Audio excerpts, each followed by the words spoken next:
হে উলামায়ে কেরাম, আমরা আপনাদের সঙ্গে আপনাদের কোনো শত্রুতা নাই, আপনাদের সাথে কোনো হিংসা নাই, বিদ্বেষ নাই। আল্লাহ সাক্ষী, আল্লাহ কসম, আল্লাহকে কসম করে বলছি, আপনাদের বিরুদ্ধে আমরা নামি নাই।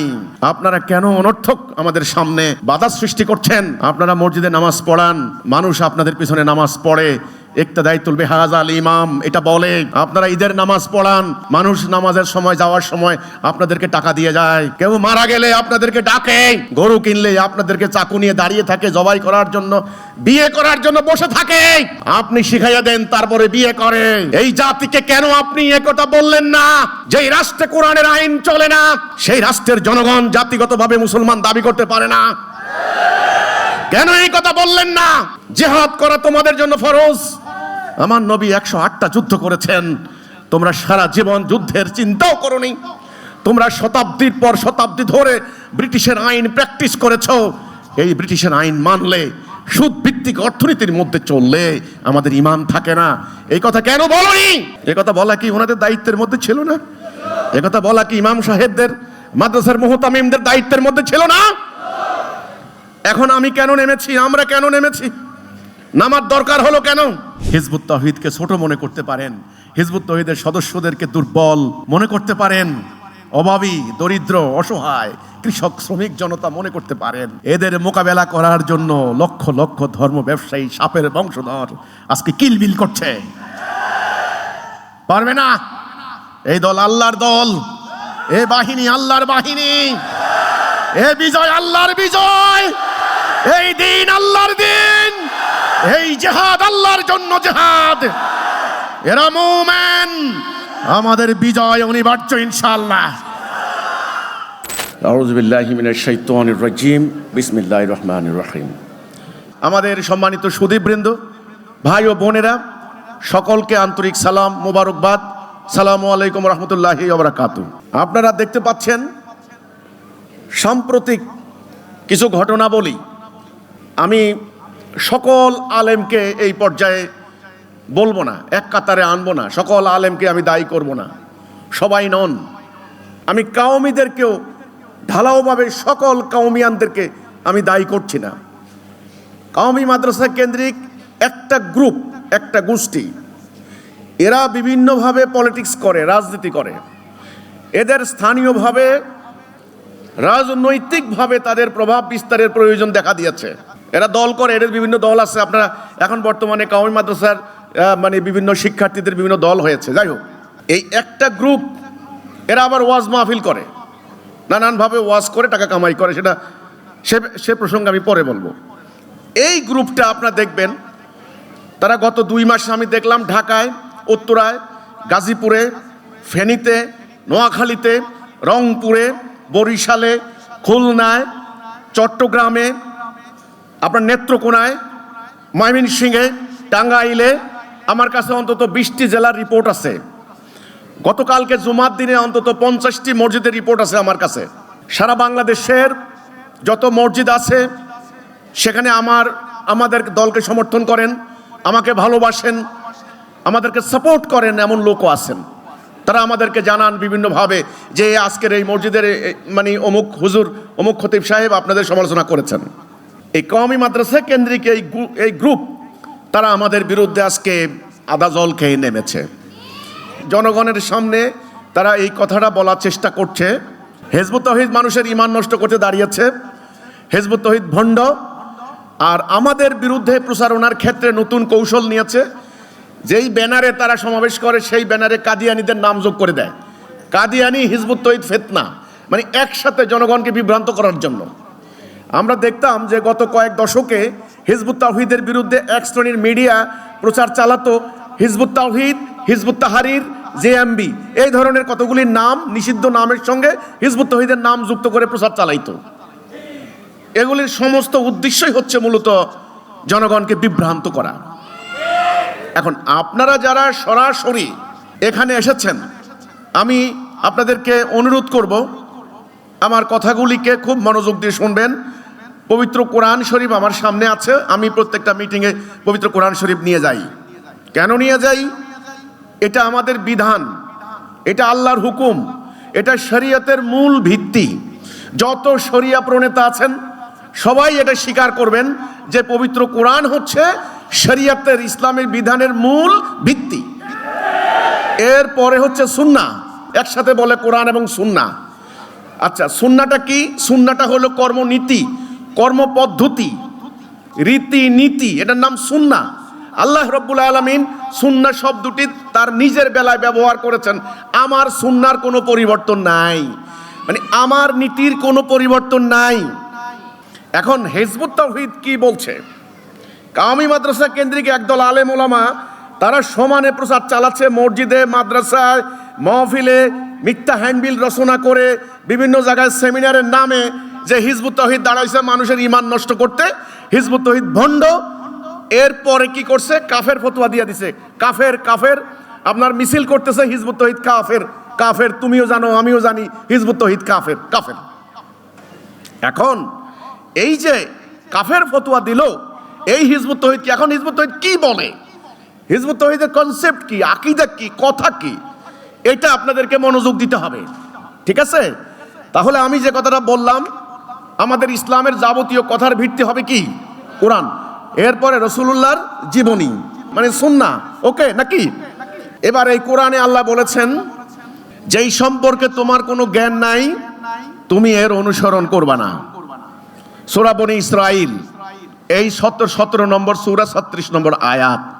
নিশ্চয়ই তোমাকে তোমার শ্রবণ শক্তি, তোমার দৃষ্টি শক্তি এবং তোমার হৃদয় সম্পর্কে প্রশ্ন করা হবে।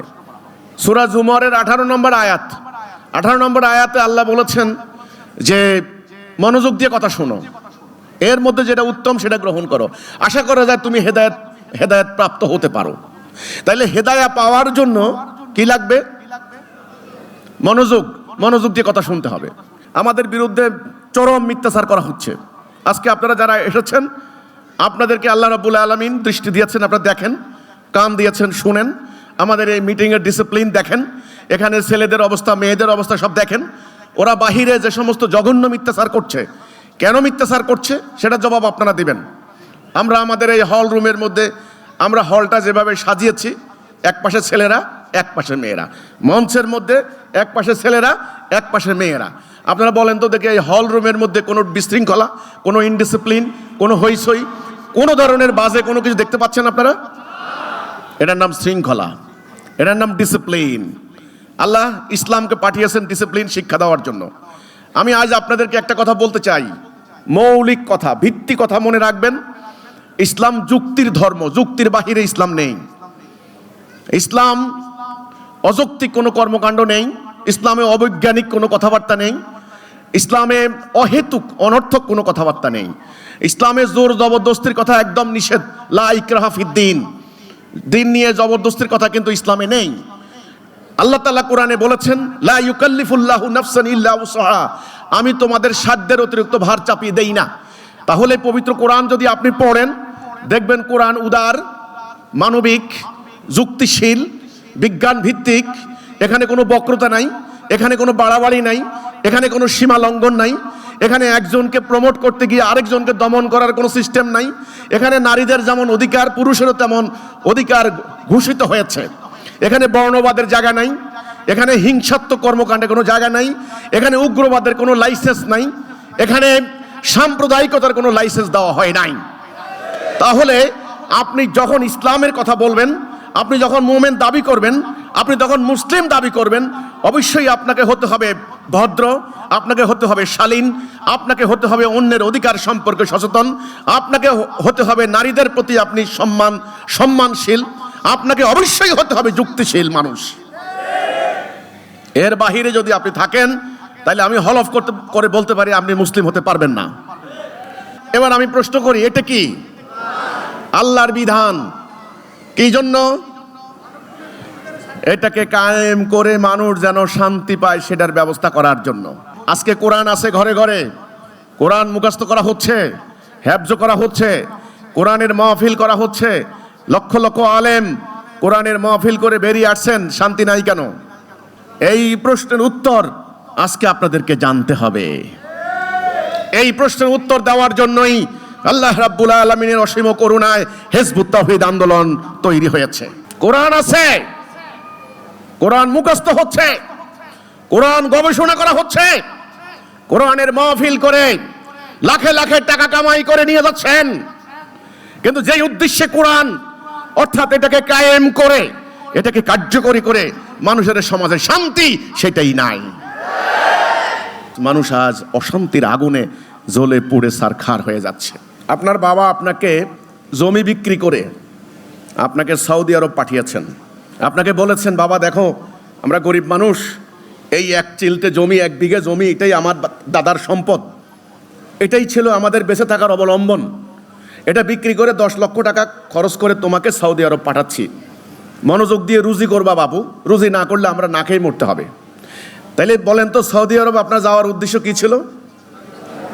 ইনকাম করা না?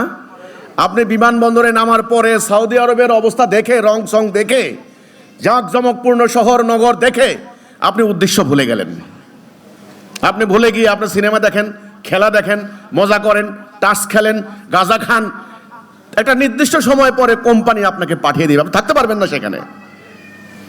বাড়িতে আসার পরে আপনার ফ্যামিলি কি আপনাকে ফুলের মালা দিবে? কি করবে? লাঠি দিয়ে পিটিয়ে বের করে দিবে না? উদ্দেশ্য, আজকে মানব জাতি উদ্দেশ্য ভুলে গিয়েছে। উদ্দেশ্য সম্পর্কে জানার নাম কি? আকীদা। উদ্দেশ্য হারিয়ে গিয়েছে। মসজিদ আছে, সোনার মসজিদ, মসজিদ টাইলসের মসজিদ, মসজিদ হলো লোকে লোকারণ্য, কিন্তু মসজিদের কার্যক্রম, মসজিদের উদ্দেশ্য হারিয়ে গিয়েছে। নামাজ আছে, 5 ওয়াক্ত নামাজ পড়ে, কিন্তু নামাজের উদ্দেশ্য কি? উদ্দেশ্য হারিয়ে গিয়েছে।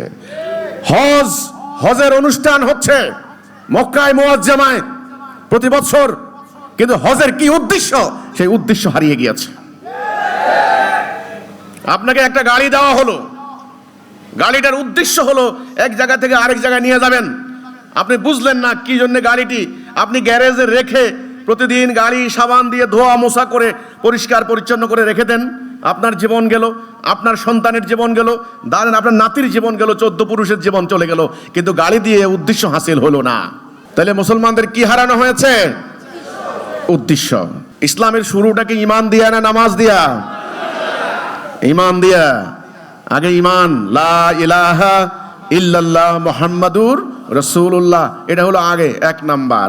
তারপরে আকিমুস সালাহ, তারপরে ওয়াতাউজ যাকাত, তারপরে কি হজ্জাল বাইত, সাওমে রমাজান। এই দেখেন, আগে কলেমা তাইয়্যিবা, কলেমাতুত তাওহীদ, আগে ঈমান, তারপরে সালাহ, তারপরে যাকাত, তারপরে হজ, তারপরে সাওম। এই 5টা। রাসূলুল্লাহর পুরো নবুয়তি 23 বছরের 13 বছর তিনি ঈমানের দিকে ডাক দিয়েছেন, তোমরা ঈমান আনো। যার ঈমান নাই তার আমলের কোনো মূল্য নাই। আগে ঈমান, তারপরে আমল। আপনাকে জান্নাতে নিবে ঈমানে, আমলে আপনাকে জান্নাতে নিবে না। কেউ দেখাইতে পারবেন না আমাকে যে আমলে আপনাকে জান্নাতে নিবে। পবিত্র কোরআনে আল্লাহ সূরা ফাতিহার শুরুতেই বললেন, আগে ঈমান আনো, আল্লাযীনা ইউমিনুনা বিল গায়বি ওয়া ইউকিমুনাস সালাতা। এই যে আগে ঈমান, তারপরে সালাহ। পুরো হাদিসে দেখেন, আগে ঈমান। নবী করিম সাল্লাল্লাহু আলাইহি সাল্লামের পুরো লাইফ আগে ঈমানের ডাক। এই ঈমানটা কি, এটা আগে বুঝেন। মুসলমানদের 240 কোটি মুসলমান। কত কোটি? 57টা রাষ্ট্র, 3 কোটি 22 লক্ষ বর্গ মাইল, লক্ষ লক্ষ আলেম, লক্ষ লক্ষ মুফতি, মৌলানা, ডাক্তার, ইঞ্জিনিয়ার, আইনজ্ঞ, বিশেষজ্ঞ। আমাদের এই বাংলাদেশে আছে 17-18 কোটি মুসলমান।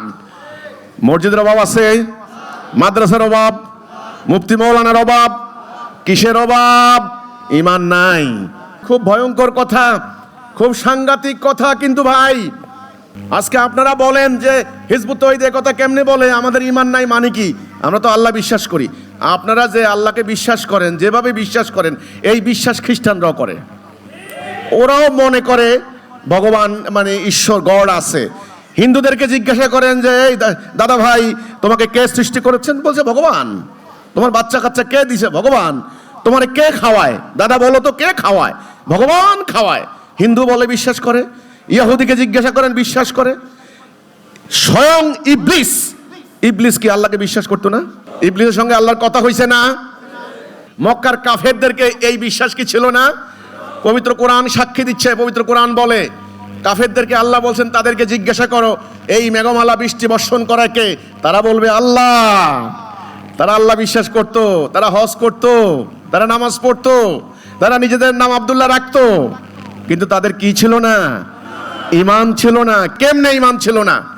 এই কথাটা বুঝতে হবে। ঈমানের কথা হচ্ছে লা ইলাহা ইল্লাল্লাহ, এই অর্ধেক বুঝেন আগে, তারপরে মুহাম্মদ রাসূলুল্লাহ পরের অর্ধেক। লা ইলাহা ইল্লাল্লাহ হচ্ছে একটা চুক্তি, একটা অঙ্গীকার। লা মানি মানি না, ইলাহা মানি হুকুমদাতা, বিধানদাতা। হুকুমদাতা, বিধানদাতা হিসেবে, আইনদাতা, আদেশদাতা হিসেবে আমি আল্লাহ ছাড়া আর কাউকে মানি না। শুনেন, ইবলিস কিন্তু আল্লাহ আছে বিশ্বাস করে, কিন্তু ইবলিস আল্লাহর আদেশ অমান্য করেছে। আল্লাহর আদেশ অমান্য করার কারণে ইবলিস কাফের হয়েছে। আবা ওয়াস্তাকবারা ওয়া কানা মিনাল কাফিরিন, অহংকার করেছে, আল্লাহর আদেশ অমান্য করেছে, এই জন্য কাফের হয়েছে। তাহলে এখন বলেন, কোরআনে আল্লাহ বলছেন ওমান লাম ইয়াহকুম বিমা আনজালাল্লাহু ফাউলাইকুমুল কাফিরুন, আমার নাজেল করা বিধান দিয়ে যারা ফয়সালা করে না তারা কাফের। যারা আল্লাহর দেওয়া বিধান দ্বারা ফয়সালা করে না, আল্লাহর আনুগত্য করে না, আল্লাহর হুকুম মানে না, তারা কাফের। এই সংজ্ঞার আলোকে, এই কথার আলোকে লা ইলাহা ইল্লাল্লাহ মানে আল্লাহর বিধান ছাড়া কারো বিধান মানি না। আমরা কি এই কথার মধ্যে আছি? এই কথার মধ্যে আমাদের জাতি কি আছি? আমরা যে দেশে বাস করি, যে সমাজে বাস করি, এই সমাজে আমাদের রাষ্ট্রীয় আইন, আদালতের বিচার, অর্থনীতি, দণ্ডবিধি, এটা কি আল্লাহর কোরআনে চলে না ব্রিটিশের আইনে চলে? এটার নাম সচেতনতা। আপনি মজার ঘটনা কি জানবেন? আমি যখন মিটিংয়ে জিজ্ঞাসা করি 80 বছরের বৃদ্ধ, বলছি কাকা এখন দেশে কার আইন চলে? কয় আল্লাহর আইনে তো চলে। আল্লাহর কথা ছাড়া কি গাছের পাতা লড়ি নিমিয়া? দেখেন অবস্থা, দেখেন দেশে কার হুকুম চলে, কার বিধান দ্বারা রাষ্ট্র চলে, ওনার ওই খবরও নাই। উনি গড়পড়তা মারি দিল, আল্লাহর আইনে চলে বেলে। এখানে তো মাইরটা খাইলাম আমরা। এই ব্যাপারে অসচেতন, কিন্তু টাকার নোট চিনতে সচেতন। 1000 টাকার নোট না 500 টাকার নোট ভালোই চিনে, কিন্তু দেশে কার হুকুম চলে, কার আইন চলে, কার বিধান চলে, এই ব্যাপারে উনি কোনো কনসার্ন না, উনি এই ব্যাপারে কোনো জানেন না। আর একটু চেপে ধরলে বলে কি, আরে বাবা আমাদের কি দরকার, এগুলো হুজুররা বুঝে, এগুলো আলেম ওলামাদের কারবার, আমরা কি সাধারণ মানুষ এগুলো বুঝি নাকি? তো ভাই এই কথা বললে তো হবে না রে ভাই। আপনার তো এই দুনিয়াতে একটা কর্তব্য আছে। হিজবুত তাওহীদ আন্দোলনের বক্তব্য বুঝতে হলে আপনাকে এখান থেকে কথাগুলো বুঝতে হবে, নাইলে কিন্তু আপনি বুঝবেন না। আমাদের এই যে বাংলাদেশে সহ সারা ওয়ার্ল্ডে আমরা আল্লাহকে বিশ্বাস করি, আমরা নামাজ পড়ি, আমরা রোজা রাখি, কিন্তু আমাদের রাষ্ট্রীয় আইন, রাষ্ট্র পরিচালনার বিধান, আমাদের আদালতের বিচার, আমাদের অর্থনীতি, দণ্ডবিধি, মানে সব কিছু, এটা কি আল্লাহর কোরআনের আইনে না মানুষের আইনে? এখন বলেন তো, মানুষের আইন যদি মানি আমাদের ঈমান রইল আর? আমি তো বললাম যে লা ইলাহা ইল্লাল্লাহ, আল্লাহ তোমার বিধান ছাড়া কারো বিধান মানবো না। বাস্তবে তো আমি আল্লাহর বিধান বাদ দিয়ে আমি মানুষের বিধান মানছি। তাইলে আমি কি ঈমানে থাকলাম? ঈমান নাই, এই কথাটাই আমরা বলেছি। হ্যাঁ, আপনার আল্লাহরে বিশ্বাস করেন, আপনি আব্বারে বিশ্বাস করেন, আপনার আব্বারে সালাম দেন, আসসালামু আলাইকুম আব্বা, পাঁচ হয়ে সালাম দেন, কিন্তু আব্বার হুকুম দিয়েছেন সন্ধ্যার পরে বাজারে যাইবা না। আপনি বলেন দূর আব্বা কি, এখন 12টা বাজে খেলা দেখানো হয়, আমি বাজারে ঘুরবো। আপনি বললেন, আব্বা বললে ভোরবেলা উঠে নামাজ পড়বো, আপনাকে ধর 11টা 12টা বাজে ঘুমের থেকে উঠবো। আব্বা বললেন এই মদ খাবি না, শরীর খারাপ করবে, আপনি বোতল খাওয়া শুরু করছেন। আপনি কি আব্বাকে অস্বীকার করছেন? আব্বা হিসেবে অসম্মান করছেন? আপনি আজকে শরীর খারাপ হয়ে গেছে, পুলিশের খাতায় আপনি অপরাধী, আপনি চোর ডাকাত, আপনি মাদকাসক্ত, এই যে নষ্ট হয়ে গেলেন কি কারণে? আব্বার হুকুম অমান্য করেছেন, আদেশ অমান্য করেছেন। তিনি আপনার সংসারের আদেশদাতা, হুকুমদাতা ছিলেন, ওনাকে আপনি জন্মদাতা হিসেবে স্বীকার করেছেন, কিন্তু ওনাকে আপনি আদেশদাতা হিসেবে মানেন নাই। কথা ক্লিয়ার? তাহলে আল্লাহকে আপনারা সৃষ্টিকর্তা হিসেবে স্বীকার করছেন, কিন্তু আপনার রাষ্ট্র পরিচালিত হবে আল্লাহর আইনে। এই আদেশদাতা, আইনদাতা, হুকুমদাতা হিসেবে আপনারা আল্লাহকে মানেন নাই। একটা কথা বলি, আমি কবরস্থানে গান গাই না। আমার সংগ্রাম, আমার বিপ্লব, আমার লড়াই এই অধর্মের বিরুদ্ধে ধর্ম স্থাপনার লড়াই। এখানে সতেজ তাজা তাজা মানুষ লাগবে, চাঙ্গা মানুষ লাগবে, হৃদয়ে বিক্ষুব্ধতা আছে এমন মানুষ লাগবে, কান খাড়া, চোখ খোলা, খুব সচেতন, সমাজ সম্পর্কে, দুনিয়া সম্পর্কে, ধর্ম সম্পর্কে আমার এমন মানুষ দরকার। এই যে মোল্লার গোষ্ঠী নামছে, আউলা জাউলা খালি এদিকে একটা মারে ওদিকে একটা মারে, যেটা আমি বলি নাই দেখেন, যেটা আমি বলি নাই, আমি লক্ষ লক্ষ বার বলেছি, যার ঈমান নাই তার নামাজ রোজার দাম নাই।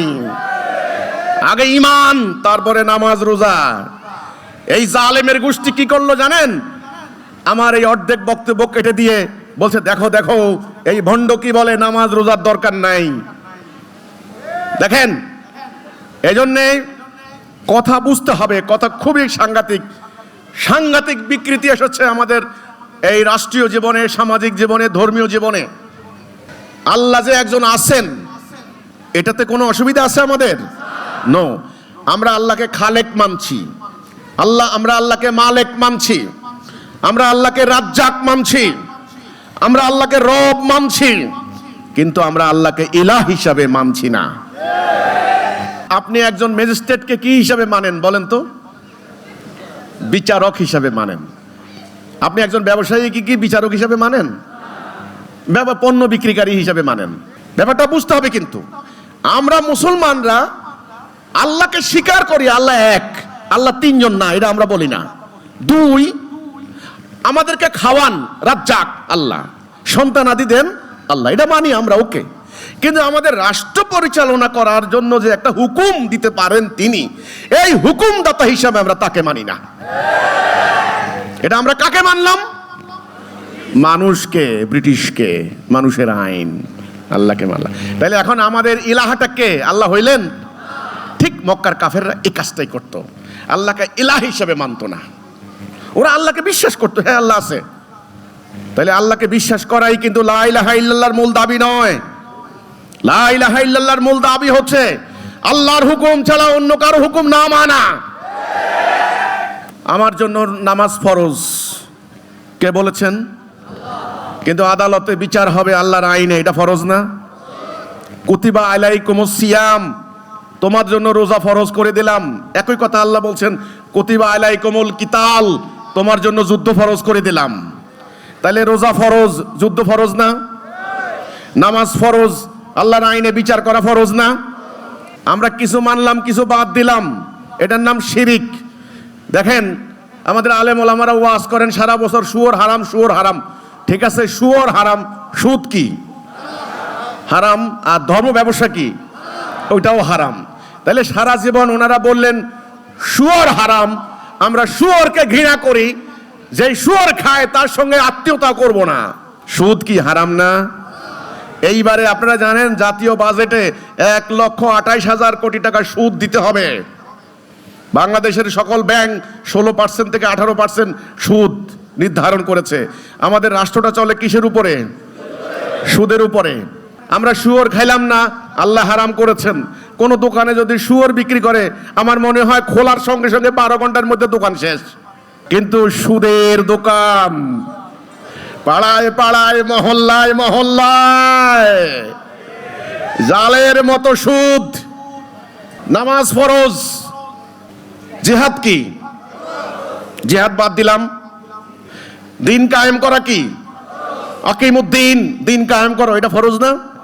দিন কায়েম ফরজ, নামাজ ফরজ, দিন কায়েম ফরজ। আমরা আল্লাহর দিন বাদ দিয়ে আমরা ব্রিটিশের তৈরি দিন মেনে নিলাম। তাহলে আমরা কি করলাম খেয়াল করেন, আমরা কিছু মানলাম, কিছু মানলাম না। এই যে কিছু মানা কিছু না মানা, এটার নাম শিরিক। যারা শিরিক করে তারা হলো মুশরিক। আল্লাহ কোরআনে বলেছেন মুশরিকরা নাপাক, ইন্নামাল মুশরিকুনা নাজাস, নাজাস নাপাক, নাপাক নিফাক, অপবিত্র। ইন্নাল্লাহা লা ইয়াগফিরু আন ইউশরাকা বিহি, শিরিক ক্ষমা করবেন না। এই ছাড়া আল্লাহ যাকে ইচ্ছা ক্ষমা করবেন, যত গুনাহ আল্লাহ মাফ করে দিবেন। সবচাইতে ইন্নাশ শিরকা লা যুলমুন আযীম, সবচাইতে বড় জুলুম হচ্ছে শিরিক করা। তাহলে আপনারা বলেন শিরিকটা কি?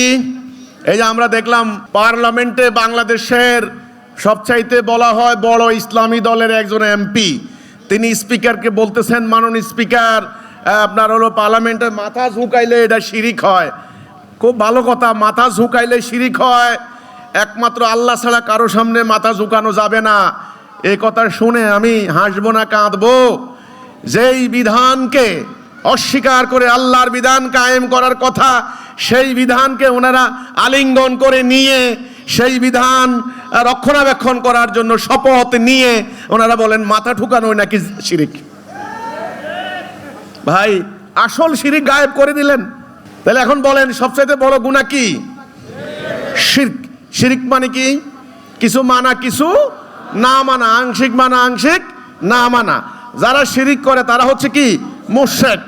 আমাদের বক্তব্য, আমাদের এই জাতি, আমরা পরিকল্পিতভাবে আল্লাহর বিরাট জাতীয় রাষ্ট্রীয় অর্থনৈতিক বাদ দিয়েছি, কিছু ব্যক্তিগত আমল আখলাক করে চলেছি। এর থেকে বড় শিরিক আর নাই।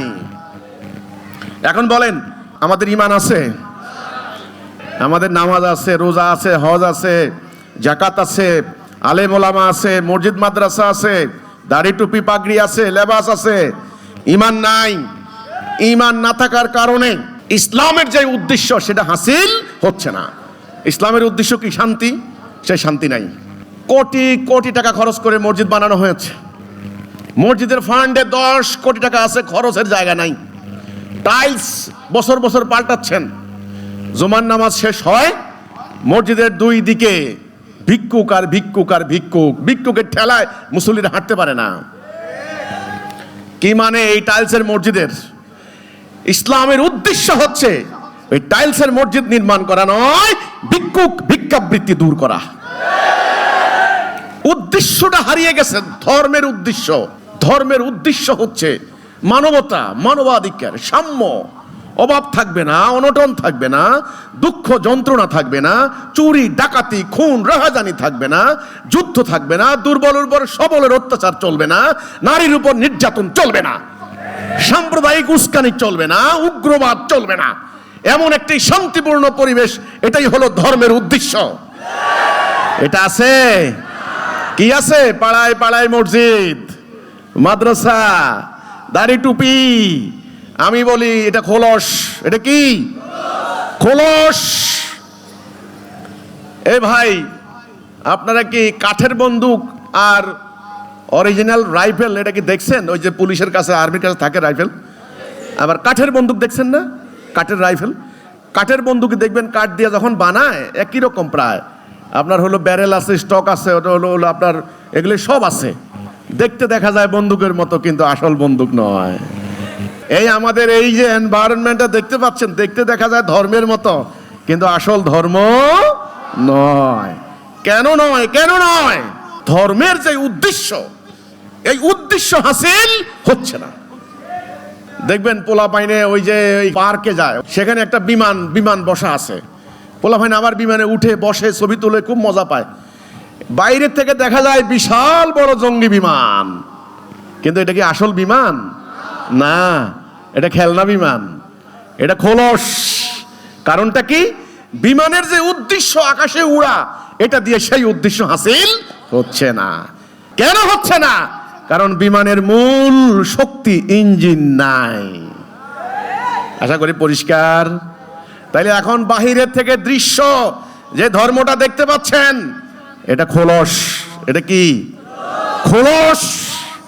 এই কথাটা ধাক্কা সামলাতে পারে নাই, এটার ইম্প্যাক্ট সহ্য করতে পারে নাই। অহংকারে আমার বিরুদ্ধে নেমেছে, নেমে কোনো লাভ হবে না। এবার আমি বলি, কেমনে খোলস হইল? নবী করিম সাল্লাল্লাহু আলাইহি সাল্লাম কি আমাদেরকে খোলস দিয়ে গেছেন নাকি? নবী করিম সাল্লাল্লাহু আলাইহি সাল্লাম কি আমাদেরকে খোলস দিয়ে গেছেন? নো, তিনি আমাদেরকে দিন দিয়ে গেছেন। দিন। ঈমান না থাকার কারণে ইসলামের যে পারপাস, ইসলামের যে গোল, ইসলামের যে লক্ষ্য, সেটা হাসিল হচ্ছে না। এই জন্য এই আন্দোলনের নাম হিজবুত তাওহীদ। হিজবুত তাওহীদ মানে তাওহীদের দিকে ডাক দানকারী, আহ্বানকারী দল। ওয়াহাদানিয়াত থেকে তাওয়াহিদ, একত্ববাদের দল। একত্ববাদের দিকে আমরা আহ্বান করি, একত্ববাদের ঘোষণা দিচ্ছি। আমরা বলেছি আমাদের প্রভু এক, আমাদের আল্লাহ এক, আমাদের নবী এক, আমাদের কাবা এক, আমাদের কোরআন এক, আমাদের পুরো উম্মাহ হবে একটা উম্মাহ। জাতি হবে কয়টা? একটা। হুকুম চলবে কার? আল্লাহর। এটা আমরা বলেছি। যেই আল্লাহ আমাকে সৃষ্টি করেছেন, যেই আল্লাহ আমাকে রিজিক দিয়ে যাচ্ছেন, যেই আল্লাহ আমাকে হাসরের দিন উঠাবেন, যেই আল্লাহ আমার মরণ দিবেন, আমি সেই আল্লাহর হুকুম মোতাবেক আমার রাষ্ট্র চলবে। যে আল্লাহর হুকুমে আমি নামাজ পড়ি, সেই আল্লাহর হুকুমে আমার আদালতে বিচার হবে। একথা আমি বলেছি। আংশিক মানবো না, এটা ইসলাম নয়। সূরা বাকারা 208 নম্বর আয়াত, আল্লাহ বললেন, হে মোমেনগণ, তোমরা পূর্ণরূপে ইসলামে প্রবেশ করো, ফিসসিলমে কাফা। পরিষ্কার আপনারা জানেন, ইন্নাদ-দীনা ইনদাল্লাহিল ইসলাম, ইসলামকে তোমাদের জন্য আজকে প্রেসক্রাইব করে দিলাম। আল ইয়াউমু আকমালতু লাকুম দীনাকুম, ইসলাম দিন হিসেবে তোমাদেরকে পূর্ণ করে দিলাম। কাজেই তোমরা গণতন্ত্রের নামে, সমাজতন্ত্রের নামে, মানবতন্ত্র, সাম্যবাদ, পুঁজিবাদ, এই ধরনের বাদ মতবাদের আনুগত্য করতে পারো না। তোমরা আনুগত্য করবা কার? হুকুম মানবা কার? ইবাদত করবে কার? সেজদা দিচ্ছ কাকে? এই সেজদা মানে কি জানো? সেজদা হচ্ছে আনুগত্য করার প্র্যাকটিস, নকশা। এই সেজদা করার অর্থ হচ্ছে কোন রাজার, সম্রাটের সামনে গিয়ে আপনারা মাথা নুয়ে কি বলেন, জো হুকুম জাহাপানা। জো হুকুম জাহাপানা মানে কি? আপনার হুকুমের আনুগত্য করব। এই সেজদার মানে হচ্ছে, আল্লাহ, আমি বাস্তব জীবনে, প্র্যাকটিক্যাল লাইফে আমি তোমার আনুগত্য ছাড়া কারো আনুগত্য করব না। আজ আমরা মসজিদে গিয়ে নামাজের মাধ্যমে আল্লাহরে সেজদা করি, আর বাস্তব জীবনে আইন কানুন মানে ব্রিটিশের, অর্থাৎ পাশ্চাত্য সভ্যতার সেজদা করছে। আমাদের বাস্তব জীবনের প্রভু আল্লাহ নন, ওরা। জোর করে রাজ্য দয় করা যায়, জোর করে নারী লুণ্ঠন করা যায়, জোর করে মানুষের হৃদয় জয় করা যায় না। মানুষের হৃদয় জয় করা যায় না। আল্লাহ বলেন, আমি যার কল্যাণ চাই তার হৃদয়কে আমি দ্বীনের জন্য উন্মুক্ত করে দেই, তার ভিতরে ঈমানের আলো ঢুকে। আর যার ভিতরে অহংকার আছে, অবাধ্য কওম লা ইয়াহদিল কওমাল ফাসিকিন, ফাসিকদেরকে আমি হেদায়েত দেই না। আপনার ভিতরে যদি অহংকার থাকে, আমলের অহংকার, এলেমের অহংকার, যে কোনো অহংকার থাকতে পারে, আপনার ভিতরে ঈমান ঢুকবে না। আমার চিৎকারেও কোনো লাভ হবে না। আপনি নিজেকে নিজে প্রশ্ন করেন যে, আল্লাহ, তুমি আমাকে সৃষ্টি করেছো, আল্লাহ, কথা ছিল তোমার আদেশ মানব, তোমার হুকুম মানব, তোমার আনুগত্য করব। এখন তো তোমার আনুগত্য করতে পারছি না। দেখবেন উত্তর পেয়ে যাবেন। আমি মুসলিম, আমার রাষ্ট্র চলবে কোরআনের আইনে, আজ আমার রাষ্ট্র চলে ব্রিটিশের আইনে। এই কথা বুঝতে কি বড় বিদ্যা বুদ্ধি লাগে? লাগে? আমাদের আলেমদেরকে বলুন, জিজ্ঞাসা করুন, হে উলামায়ে কেরাম, আমরা আপনাদের সঙ্গে, আপনাদের কোনো শত্রুতা নাই, আপনাদের সাথে কোনো হিংসা নাই, বিদ্বেষ নাই। আল্লাহ সাক্ষী, আল্লাহ কসম, আল্লাহকে কসম করে বলছি, শপথ করে বলছি, আপনাদের বিরুদ্ধে আমরা নামি নাই। আপনারা কেন অনর্থক আমাদের সামনে বাধা সৃষ্টি করছেন? আপনারা মসজিদে নামাজ পড়ান, মানুষ আপনাদের পিছনে নামাজ পড়ে, ইক্তাদাইতুল বিহাযাল ইমাম এটা বলে। আপনারা ঈদের নামাজ পড়ান, মানুষ নামাজের সময়, যাওয়ার সময় আপনাদেরকে টাকা দিয়ে যায়। কেউ মারা গেলে আপনাদেরকে ডাকে, গরু কিনলে আপনাদেরকে চাকু নিয়ে দাঁড়িয়ে থাকে জবাই করার জন্য, বিয়ে করার জন্য বসে থাকে। আপনি শিখাইয়া দেন, তারপরে বিয়ে করে। এই জাতিকে কেন আপনি একথা বললেন না? যেই রাষ্ট্রে কোরআনের আইন চলে না, সেই রাষ্ট্রের জনগণ জাতিগতভাবে মুসলমান দাবি করতে পারে না। কেন এই কথা বললেন না? জিহাদ করা তোমাদের জন্য ফরজ। আমার নবী 108টা যুদ্ধ করেছেন, তোমরা সারা জীবন যুদ্ধের চিন্তাও করোনি। তোমরা শতাব্দীর পর শতাব্দী ধরে ব্রিটিশের আইন প্র্যাকটিস করেছো। এই ব্রিটিশের আইন মানলে, সুদ ভিত্তিক অর্থনীতির মধ্যে চললে আমাদের ঈমান থাকে না। এই কথা কেন বলোনি? এই কথা বলা কি ওনাদের দায়িত্বের মধ্যে ছিল না? এই কথা বলা কি ইমাম সাহেবদের, মাদ্রাসার মুহতামিমদের দায়িত্বের মধ্যে ছিল না? এখন আমি কেন নেমেছি, আমরা কেন নেমেছি? নামার দরকার হলো কেন? আমার কি জানের মায়া কি নাই? আমার বাবা মায়ের কি সন্তানের জন্য মায়া নাই? আমার বাড়ি হামলা হয়েছে 4 বার, আমার ভাইদেরকে হত্যা করেছে, জবাই করেছে, আমার বৃদ্ধ পিতা মাতাকে, সন্তানদেরকে জেলখানে নিক্ষেপ করেছে, আমার বাড়ি আগুন দিয়ে জ্বালিয়ে দিয়েছে। কেন, কি কারণে?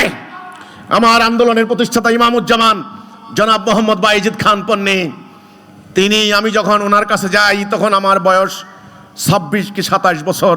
আমি তখন মাস্টার্সে ফাইনাল ইয়ারে পড়ি। আমি যখন গেলাম, আমি দেখলাম, আমি কথা শুনলাম, টাঙ্গাইলের ঐতিহ্যবাহী জমিদার পন্নী পরিবারের একজন সদস্য। আমি তো জানি সাধারণত জমিদাররা হয় অত্যাচারী, দুরাচারী শাসক।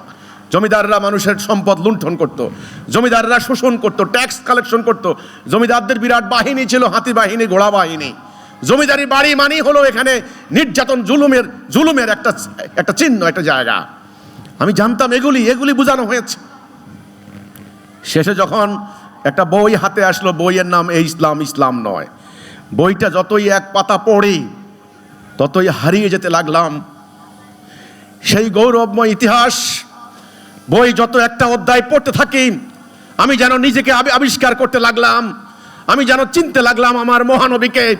আমি এই প্রথম বুঝতে লাগলাম আমার যোদ্ধানবী 108টা যুদ্ধ করেছেন, তিনি বলেছেন তলোয়ারের ছায়ার নিচে জান্নাত। আমি বুঝতে লাগলাম দিন প্রতিষ্ঠার জন্য তিনি রক্তাক্ত হয়েছেন, তিনি দেশান্তরিত হয়েছেন, গাছের লতাপাতা খেয়েছেন, শত্রুর আঘাতে আঘাতে জর্জরিত হয়েছেন। বই পড়তে লাগলাম, পড়তে পড়তে বুঝতে পারলাম এই হতভাগা দুর্ভাগা জাতির আজকে 8 কোটি উদ্বাস্তু কেন? এই হতভাগা দুর্ভাগা জাতি আজকে দুনিয়াতে গোলাম কেন? এই কেনর জবাব পুরো বইতে পড়তে পেয়ে যাচ্ছি। তখন অতীতের যত পড়া লেখা সব কিছু আমার কাছে নিরর্থক মনে হচ্ছে। এর কারণ হচ্ছে আসল তথ্য, আসল ইনফরমেশন আমাদেরকে কেউ দেয় নাই। শেষ পর্যন্ত খুঁজতে ওনার কাছে গেলাম। আমি যখন ওনাকে পাই তখন ওনার বয়স 72। ভদ্রতায়, সভ্যতায়, বিনয়ে, জ্ঞানে, প্রজ্ঞায় আমার দেখা যত মানুষ আমি দেখেছি, আমার দেখা শ্রেষ্ঠতম মানুষ। জমিদার পন্নী পরিবার সম্পর্কে আমার ধারণা পাল্টে গেল। আমি নতুন করে আবার বই পড়া শুরু করলাম। পড়তে আমি দেখলাম বাংলার ইতিহাস, এই পন্নীদের ইতিহাস, বাংলায় মুসলমানদের শিক্ষা, সাহিত্য, সংস্কৃতি বিকাশের ইতিহাস, এই পন্নীদের ইতিহাস। বাংলার শেষ স্বাধীন সুলতান দাউদ খান কররানী, এই পন্নীদের পূর্বপুরুষ। মুঘল সেনাবাহিনীর বিরুদ্ধে যুদ্ধ করতে গিয়ে বাংলার স্বাধীনতার জন্য প্রথম তিনি জীবন দিলেন। এই ইতিহাস তো জানতাম না। এমন একটি সমৃদ্ধ, এমন একটি ফার্টাইল ফ্যামিলি, এমন একটি উন্নত মস্তিষ্কের মানুষ আমাদের মহামান্য ইমামুজ্জামান। ওনার কাছে যখন আমি গেলাম তিনি আমাকে ধীরে ধীরে ইসলামের প্রাথমিক জ্ঞান দেওয়া শুরু করলেন। আমি মনে করেছি আলিফ বা তাসা এটাই হলো বোধহয় প্রাথমিক জ্ঞান, কিন্তু না, ওনার কাছে গিয়ে বুঝলাম যে নো, বর্ণমালা প্রাথমিক জ্ঞান নয়, ঈমান হচ্ছে তোমার জন্য প্রাথমিক জ্ঞান। আল্লাহ রসুল ভাষা শেখান নাই, আল্লাহ রসুল নাউজ সরফ শেখান নাই, বালাগাত মানতেক শেখান নাই। বুখারী, মুসলিম, তিরমিজি, আবু দাউদ 300 বছর পরে আবিষ্কার হয়েছে। আল্লাহ রসুল ঈমান শিক্ষা দিয়েছেন। ঈমান শিক্ষা দেওয়ার পরে তিনি এই জাতিটাকে নিয়ে যুদ্ধে নেমেছেন, যুদ্ধ করে আল্লাহর দ্বীন কায়েম করেছেন। এই সিম্পল কথাটুকু ওনার কাছ থেকে বুঝতে পেরেছি। বোঝার পর আমি ওনার আন্দোলনে যোগ দিলাম, ওনার সঙ্গে চললাম 12টি বছর। উনি জেল খাটলেন, নিপীড়িত হলেন, আমিও জেল খাটলাম। আমার সঙ্গে শত শত ভাই বোন আমাদের জেলে গেলেন। আজকে আমাদের এখানে মঞ্চে আছেন নেতৃবৃন্দ, ওনারাও কিন্তু মাসের পর মাস জেল খেটেছেন। শত শত মামলা হলো আমাদের বিরুদ্ধে, রিমান্ডে দেওয়া হলো, মারা হলো, গাছে ঝুলিয়ে পিটানো হলো, হাত পা বেঁধে পিটানো হলো। আমাদেরকে কেন পিটানো হলো? পিটানো হয়েছে ওই ধর্ম ব্যবসায়ীরা, তারা অপপ্রচার চালিয়েছে আমরা নাকি ধর্মকে ধ্বংস করতে দাঁড়িয়েছি। 1, 2 মিথ্যা অপবাদ দিয়েছে, এরা জঙ্গি, এরা জেহাদের কথা বলে, এরা কেতালের কথা বলে। এই জঙ্গি আখ্যা দিয়ে আমাদেরকে নির্যাতন করা হয়েছে, বিধর্মী আখ্যা দিয়ে আমাদেরকে নিপীড়ন করা হয়েছে। এই নির্যাতন নিপীড়নের পর্ব যখন শেষ হলো, এখন সারা দুনিয়ার হাজার হাজার মানুষ আজকে হিজবুত তাওহীদের বক্তব্য জানতে পারছে, বুঝতে পারছে। সম্মানিত ভাই ও বোনেরা, আজকে আপনারা যারা নতুনরা এসেছেন, আপনাদের সাথে আমার এটাই প্রথম কথা, প্রথম সাবজেক্ট। আপনারা কি এটা স্বীকার করছেন আজকে যে ইসলামটা চলছে, আল্লাহ রাসূল যে ইসলামটা দিয়ে গেছেন, এটা সেই ইসলাম নয়? হযরত আবু যর গিফারি রাদিয়াল্লাহু তাআলা আনহু গিফার গোত্র থেকে এসেছেন। অনেক পরীক্ষা নিরীক্ষা করলেন উনি সত্য নবী কিনা। পরীক্ষা নিরীক্ষা করার পরে বুঝলেন ইনি সেই সত্য নবী। যখন ওনার হাতে ঈমান আনলেন, তিনি বললেন ইয়া রাসূলুল্লাহ, আমি ঈমানের ঘোষণা দেব। বললেন আবু যর, তোমাকে ওরা মারবে। বলছে ইয়া রাসূলুল্লাহ, মারুক। তিনি ঘোষণা দিলেন আশহাদু আল্লা ইলাহা ইল্লাল্লাহ ওয়া আশহাদু আন্না মুহাম্মাদান আবদুহু ওয়া রাসূলুহু ঘোষণা দেওয়ার সাথে সাথে কি মুরগির রান দিছিল, ফুলের তোড়া দিছিল, কি দিছিল? মায়ের আর মায়ের মায়ের মেরেই ফেলতো। কিছু লোক বললো, এই গিফার গোত্রের পাশ দিয়া আমরা সিরিয়ায় বাণিজ্য করতে যাই, যদি মার্ডার করস তাহলে কিন্তু যুদ্ধ হবে, কিন্তু মারিস না। জানে মারে নাই, কিন্তু সুমাইয়াকে ছেড়ে দিয়েছে, বেলালকে ছেড়ে দিয়েছে। তেমনি ঈমান আনার জ্বালা বুঝতে হবে, ঈমানের একটা রিঅ্যাকশন আছে, কিন্তু আছে কি না? নাই। ওইটা বুঝাই শুনে ঈমান আনেন। কিন্তু এইবার আমি বলি, মানুষকে ভয় করবেন না আল্লাহকে? সমাজকে ভয় করবেন না আল্লাহকে? এই রাষ্ট্রকে ভয় করবেন না আল্লাহকে? আল্লাহকে। যারা একমাত্র আল্লাহকে ভয় করে, হাসরের দিন কার সামনে দাঁড়াবো? তো সুতরাং ঈমান আনবো কার উপরে? আমি কিন্তু আল্লাহর উপরে ঈমান আনতে বলছি আপনাদেরকে, আল্লাহর হুকুমের আনুগত্য করতে বলছি আপনাদেরকে। যদি আল্লাহকে ভয় করেন, মানুষকে ভয় না করেন, তবে আপনারা ঈমান আনেন। আর যদি মানুষকে ভয় করেন, তবে ঈমান আনেন না। হিজবুত তাওহীদ আন্দোলন ঈমানের ডাক দিচ্ছে, ব্যাস। হিজবুত তাওহীদ আন্দোলনের আর কোনো স্বার্থ নাই। হিজবুত তাওহীদ আন্দোলনের কোনো রাজনৈতিক অভিপ্রায় নাই, অর্থনৈতিক স্বার্থ নাই। আমি এটা বলি না ঈমানের বিনিময়ে আপনি আমারে টাকা দেন, নো। এটা কোনো পীর মুরিদি ব্যবসা না আমাদের। 2 নাম্বার, আপনারা হাত তুলেছেন আলহামদুলিল্লাহ, ঈমান আনার জন্য, শপথ নেওয়ার জন্য। 2 নাম্বার, আপনার আমার জীবনের উদ্দেশ্য, এটা একটু না বললে পরিষ্কার হবেন না। আল্লাহ রব্বুল আলামিন যখন আমাদেরকে সৃষ্টি করলেন, ঠনঠনা মাটি, আঠালোযুক্ত মাটি দিয়ে সৃষ্টি করার আগে তিনি সমস্ত মালায়েকদেরকে বললেন, এই পৃথিবীতে আমার খলিফা বানাবো, তোমরা কি বলো? খলিফা। খলিফা মানে প্রতিনিধি। সমস্ত ফেরেশতারা বলল যে এরা ফাসাদ ওয়া সাফাকুদ্দিমা করবে। আল্লাহ বললেন, আমি জানি তোমরা জানো না। তিনি মাটি দিয়ে বানালেন, বললেন, আমি যখন এর ভেতরে আমার রূহ ফুঁকে দেব, সবাই সেজদা করবা। আল্লাহ রূহ ফুঁকে দিলেন আদমের ভেতরে, সবাই সেজদা করলো, ইবলিস সেজদা করে নাই। আল্লাহ বললেন, ইবলিস ওকে সেজদা করলি না কেন? ইবলিস বলে, ও মাটি, আমি আগুন। তখন আল্লাহ বলেন, ওকে বহিষ্কার করে দাও, আউযু বিল্লাহি মিনাশ শাইতানির রাজিম। বিতাড়িত হয়ে গেল। তখন ইবলিস বলে, আল্লাহ, এই আদমকে আমার উপরে শ্রেষ্ঠত্ব দিলা, আমাকে সুযোগ দাও, আমি ওকে তোমার পথে থাকতে দেব না। তখন আল্লাহ বললেন, তোকে উত্থান দিবস পর্যন্ত সুযোগ দিলাম, তুই তোর অশ্বারোহী পদাতিক বাহিনী দ্বারা হামলা কর, ওদের ধনে জনে শরিক হয়ে যা। তখন ইবলিস বলে, তোমার দেওয়া সিরাতুল মুস্তাকিম থেকে আমি এদেরকে অধিকাংশকে আমি সরিয়ে নিয়ে যাব। আল্লাহ বললেন, আমার মুখলেস বান্দাদের উপর তোর কোনো কর্তৃত্ব থাকবে না। এই কাহিনী মনে রাখতে হবে। আমাদেরকে সৃষ্টি করেছেন কে? আল্লাহ। আমরা কার খলিফা? আল্লাহর খলিফা। আমাদের মূল কাজ কি? আল্লাহর খেলাফত করা। একজন ডাক্তারের মূল কাজ কি? চিকিৎসা করা। একজন শিক্ষকের মূল কাজ কি? শিক্ষা দেওয়া। কথা পরিষ্কার কিনা নাকি? আপনার বলেন, এই ফ্যানের মূল কাজ কি? বাতাস দেওয়া। প্রতিটা বস্তুরই কিন্তু একটা উদ্দেশ্য আছে। এই যে দেখেন, একটা জিনিস উড়ে, এটার কাজ কি? রেকর্ড করা। তাহলে আপনার আমার জীবনের একটা উদ্দেশ্য আছে, আছে না?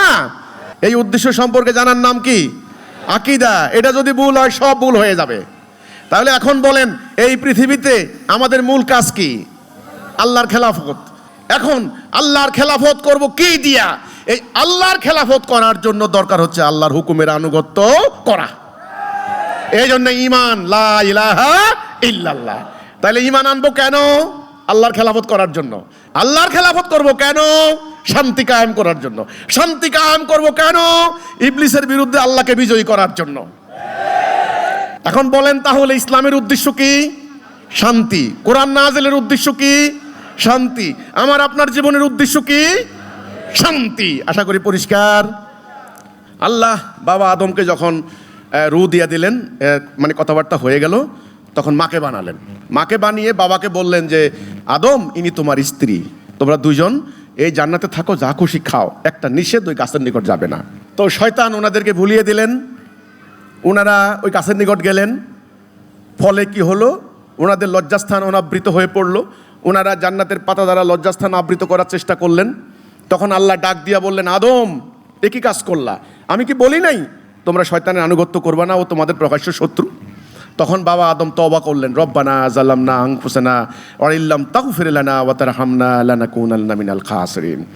আল্লাহ, আমাদের ভুল হয়ে গেছে, আল্লাহ আমাদেরকে মাফ করে দাও। তো আল্লাহ মাফ করে দিলেন, মাফ করে দিয়ে বললেন ঠিক আছে আদম, এখানে আর থাকতে পারবে না, ওইখান থেকে নামিয়ে যাও, ওখানে তোমরা বংশবৃদ্ধি করো। কোথায়? এই পৃথিবীতে, এই দুনিয়াতে বংশবৃদ্ধি। এই আমরা বনি আদম, আমরা সাদা কালো লম্বা খাটো বেটে আমেরিকান মেক্সিকান মানে ইউরোপিয়ান আপনার ইন্ডিয়ান জাপানিজ চাইনিজ বাঙালি সবাই কিন্তু আমরা এক জাতি। কয় জাতি? প্রভু কয়জন? একজন। কয় পরিবার?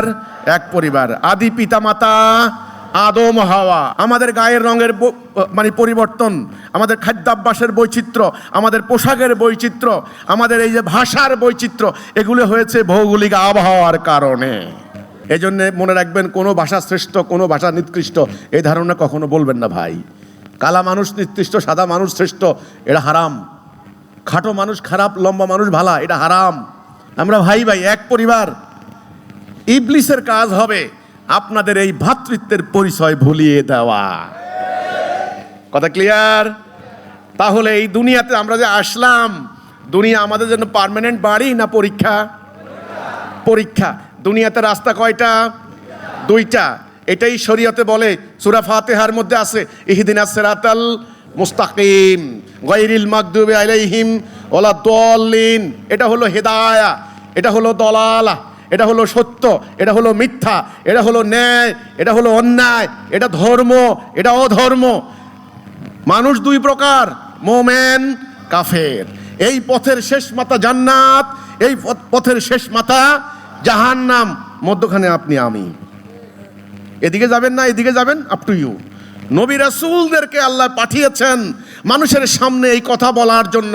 হে মানুষ, বাম দিকে যাইও না, ডান দিকে যাও। হে মানুষ, ইবলিসের আনুগত্য করো না, আল্লাহর আনুগত্য করো। হে মানুষ, এই পথ জাহান্নাম, এই পথ জান্নাত। মানুষ নিবে কি নিবে না, এটা দায় সম্পূর্ণ মানুষের। আপনাদের সামনে আজ সত্য মিথ্যা পরিষ্কার করা হয়েছে, এটার নাম বাইয়িনা। আপনারা হেদায়া এবং দলালা পরিষ্কার বুঝতে পেরেছেন। এটা হলো ইবলিসের পথ। যে ইবলিস আল্লাহর আনুগত্যকে অস্বীকার করাবে, এটার নাম দলালা, এটার নাম তাগুত, এটার নাম গায়রুল্লাহ। এই পথে যারা থাকবে তারা কাফের। এই পথের শেষ মাথা জাহান্নাম। তাহাজ্জুদ নামাজ পড়লেও জাহান্নাম। আর এই পথ হেদায়া, তাওহীদ, মোমেন, জান্নাত, এই পথে যারা থাকবে তারা হলো শান্তিতে থাকবে। আপনারা আজকে দ্বিতীয় রায় দেন, মানব জাতি কি ডান দিকে আছে না বাম দিকে? মানব জাতি এখন আল্লাহর খেলাফত করে না ইবলিসের খেলাফত করে? মানব জাতির সারকামস্ট্যান্স কি শান্তি না অশান্তি? মানব জাতি কি কোরআনের সংজ্ঞা মোতাবেক মোমেন না কাফের? আমরা এই সমাজের মানুষ কি বাম দিকে আছে না ডান দিকে? দলালাতে আছে না হেদায়াতে? আজকে হেদায়েতের ডাক দেওয়া হলো, হেদায়েতের রাস্তা আপনাদের সামনে খুলে দেওয়া হলো, হেদায়েতের রাস্তা উন্মুক্ত করে দেওয়া হলো। এই বাম দিক থেকে হেদায়েতের দিকে আপনি আসবেন কি আসবেন না, আপ টু ইউ। আপনার আমল সম্পর্কে আমাকে দায়ী করা হবে না, আমার আমল সম্পর্কে আপনাকে দায়ী করা হবে না। আশা করি পরিষ্কার বুঝতে পেরেছেন। পুরো মানব জাতি চলতেছে দলালাতের দিকে, বাম দিকে। চলতে চলতে কোথায় যাবে? শোনেন, রাস্তা যদি ভুল হয় কোনোদিন গন্তব্যে যেতে পারবেন না। হিন্দুরা কই যাইতে চায়? আরে বলেন না, মন্দিরে যায়, এই যে পূজা করে, এই যে ঠাকুর পুরোহিত এদেরকে দুধ কালা দেয়, কিসের আশায়? স্বর্গে যাবে। খ্রিস্টানরা যে গির্জা যায় কিসের আশায়? হেভেনে যাবে। এই যে মুসলমানরা বিভিন্ন মাজারে যায়, বিভিন্ন হুজুরের কাছে যায়, কিসের আশায়? জান্নাত যাবে। কিন্তু জান্নাতে যাওয়ার জন্য সঠিক রাস্তা লাগবে না? রাস্তা কয়টা? একটা। বিহাবলিল্লাহ, আল্লাহর রশি একটা, জান্নাতের পথ একটা, এটা হলো হেদায়া। আজ হিজবুত তাওহীদ আপনাদের সামনে পরিষ্কার করে হেদায়া, জান্নাতের পথ তুলে ধরেছে। আপনারা কি আমার এই ডাককে বিশ্বাস করেন? আমি জোর করে আপনাদের ভেতরে উৎপাদন করাইতে পারবো না। বিশ্বাস আপনার। আপনি শুধু দেখবেন, শুনবেন, ব্রেন দিয়ে বিচার করবেন, হৃদয় দিয়ে উপলব্ধি করবেন। আমার ব্যাপারে, আমার আন্দোলনের ব্যাপারে, আমার ভাই বোনদের ব্যাপারে কোনো সন্দেহ থাকলে প্রশ্ন করবেন, নিজের চোখে দেখবেন।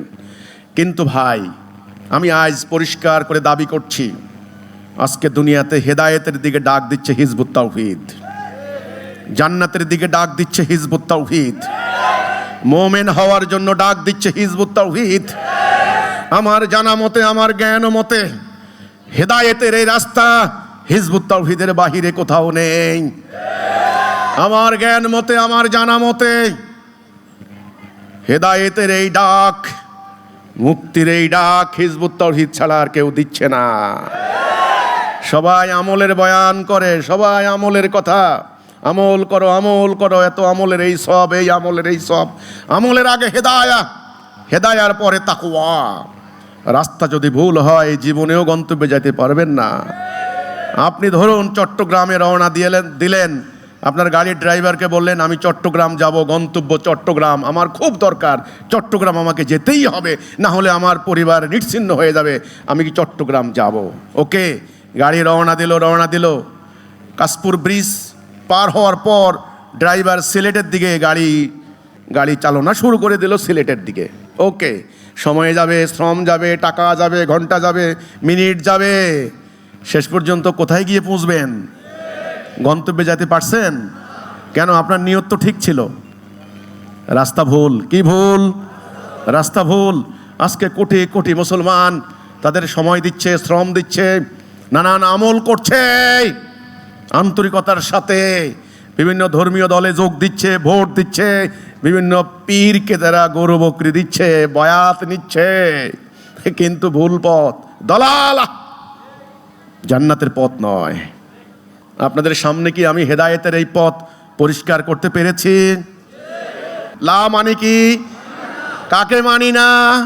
এতক্ষণে কাহিনী বলার কারণ, ইবলিসের এই কাহিনী বলার কারণ, আল্লাহর হুকুম পরিপন্থী, আল্লাহর আদেশ পরিপন্থী, আল্লাহ যেটা কোরআনে হারাম পরিপন্থী, যেটা হালাল করেছেন হালাল পরিপন্থী। ইবলিস আল্লাহর হুকুম পরিপন্থী যে আইন বিধান নিয়ম কানুন রচনা করেছে, এটাই হলো গায়রুল্লাহ, এটাই হলো ইলাহ। লা ইলাহ অর্থ হচ্ছে আল্লাহর হুকুম ছাড়া ইবলিসের তৈরি কোনো হুকুম মানি না। আল্লাহ যেটা করতে বলেছেন ঠিক ওইটা করব, যেটা নিষেধ করেছেন ওইটা করব না। ইয়েস, নো, ডু, ডোন্ট, হারাম হালাল, এই মানদণ্ড দুটো নিয়েই কিন্তু তার হুকুম। তা আমরা মানবো কার হুকুম?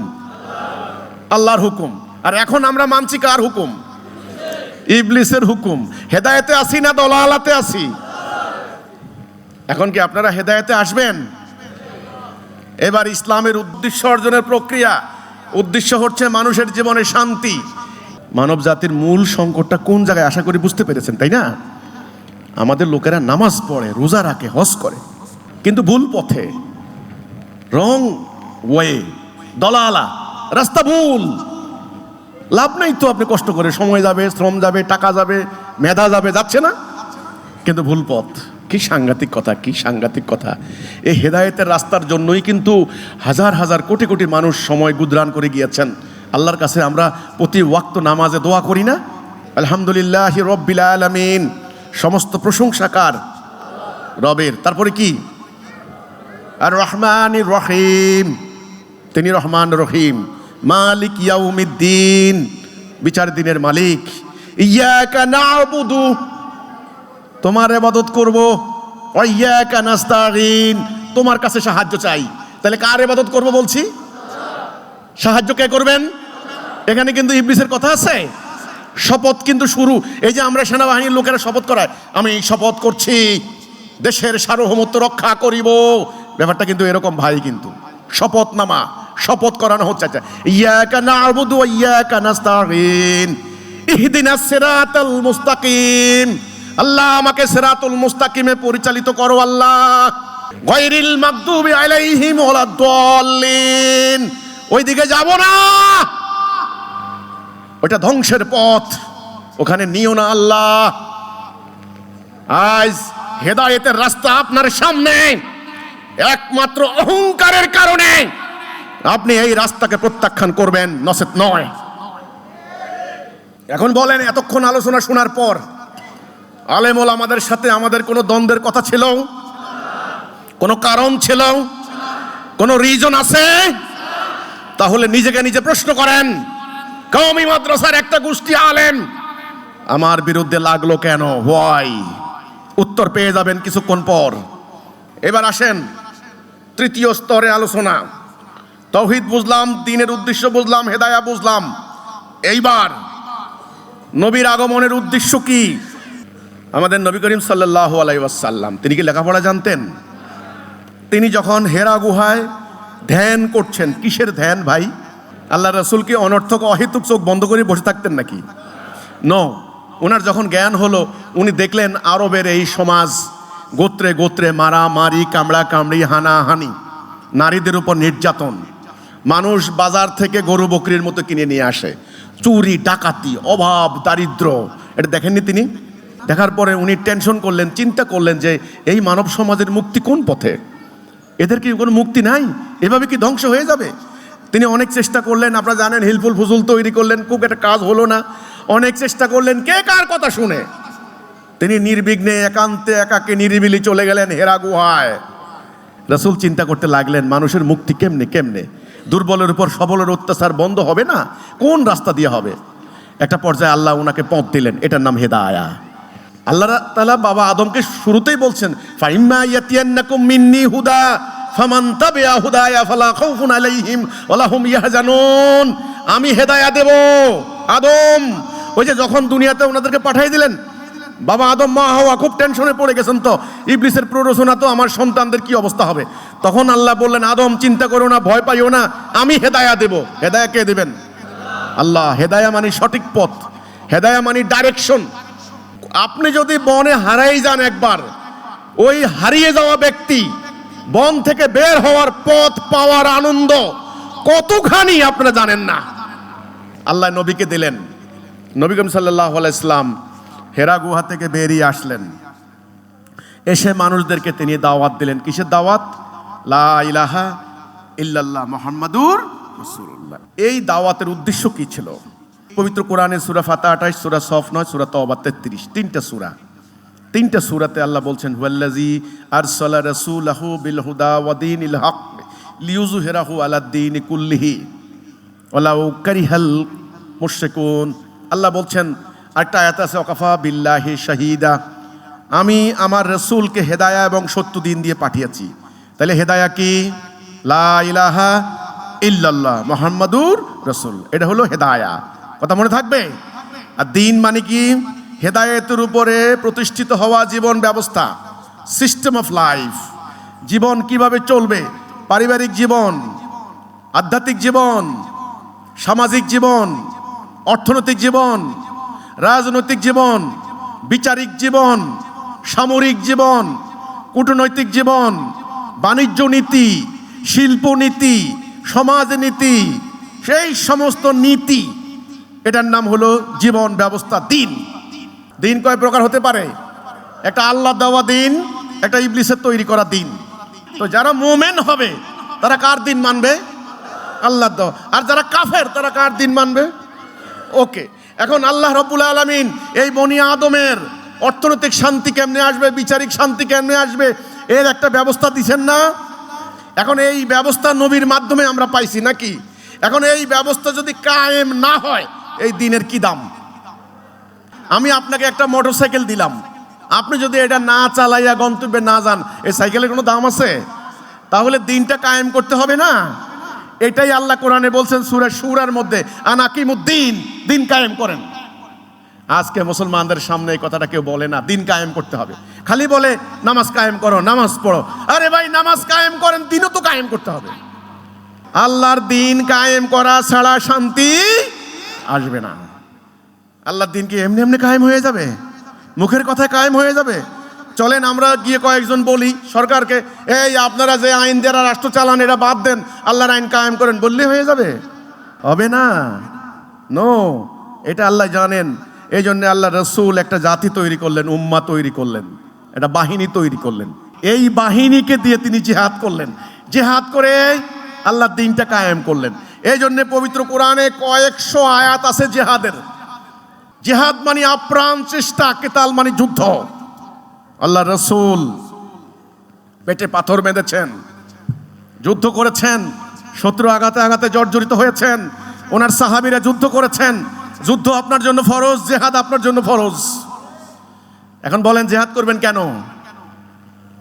দিন কায়েম করার জন্য। দিন কায়েম করবেন কেন? শান্তি কায়েম করার জন্য। শান্তি কায়েম করবেন কেন? ওই যে ইবলিসের বিরুদ্ধে আল্লাহকে বিজয়ী করার জন্য। যেহেতু আপনি আল্লাহর খলিফা, যেহেতু আপনি আল্লাহর খলিফা, আপনি বিজয়ী করবেন আল্লাহকে। আচ্ছা, আমেরিকার অ্যাম্বাসেডর আছে না বাংলাদেশে?